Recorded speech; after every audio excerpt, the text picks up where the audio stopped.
പഞ്ചായത്ത് ഹരിതകർമ്മസേനയുടെ പ്രവർത്തനം വളരെ വിപുലമായ രീതിയിൽ മുന്നോട്ട് പോയിക്കൊണ്ടിരിക്കുകയാണ്.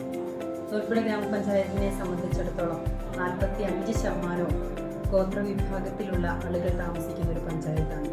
ഇവരുടെ ഇടയിൽ ഹരിതകർമ്മസേനയുടെ പ്രവർത്തനം നല്ല രീതിയിൽ മുന്നോട്ട് കൊണ്ടുപോകുന്നതിന് വേണ്ടിയിട്ട് വളരെയധികം ബുദ്ധിമുട്ട് നേരിട്ടിട്ടുണ്ട്. പലതരത്തിലുള്ള പ്രതിസന്ധികളും തരണം ചെയ്തുകൊണ്ടാണ് ഹരിതകർമ്മസേന അംഗങ്ങൾ പഞ്ചായത്തിലെ പ്രവർത്തനങ്ങൾ മുന്നോട്ട് കൊണ്ടുപോകുന്നത്. പക്ഷേ ഇപ്പോൾ ഏറ്റവും നല്ല രീതിയിലുള്ള പ്രവർത്തനം കാഴ്ചവെക്കുന്നതിന് വേണ്ടിയിട്ട് ഹരിതകർമ്മസേന അംഗങ്ങൾക്ക് കഴിഞ്ഞിട്ടുണ്ട്. വീടുകളിൽ നിന്നും കടകളിൽ നിന്നും കിട്ടേണ്ട യൂസർ ഫീ കൃത്യമായി പിരിച്ചെടുത്തുകൊണ്ട് നല്ലൊരു രീതിയിലുള്ള പ്രവർത്തനം അവരുടെ ഭാഗത്തു നിന്നും ഉണ്ടാകുന്നുണ്ട്. അതുപോലെ തന്നെ കോവിഡ് സമയത്താണെങ്കിലും അവരുടെ നല്ലൊരു സപ്പോർട്ട് പഞ്ചായത്തിന് വേണ്ടി ലഭ്യമായിട്ടുണ്ട്. അതുപോലെ തന്നെ നമ്മുടെ പ്രദേശത്ത് വരുന്ന മാലിന്യങ്ങൾ നിർമ്മാർജ്ജനം ചെയ്യുന്നതിൽ നല്ല വിജയം കൈവരിക്കുന്നതിന് വേണ്ടിയിട്ട് ഹരിതകർമ്മസേന അംഗങ്ങൾക്ക് സാധിച്ചിട്ടുണ്ട് എന്നതാണ്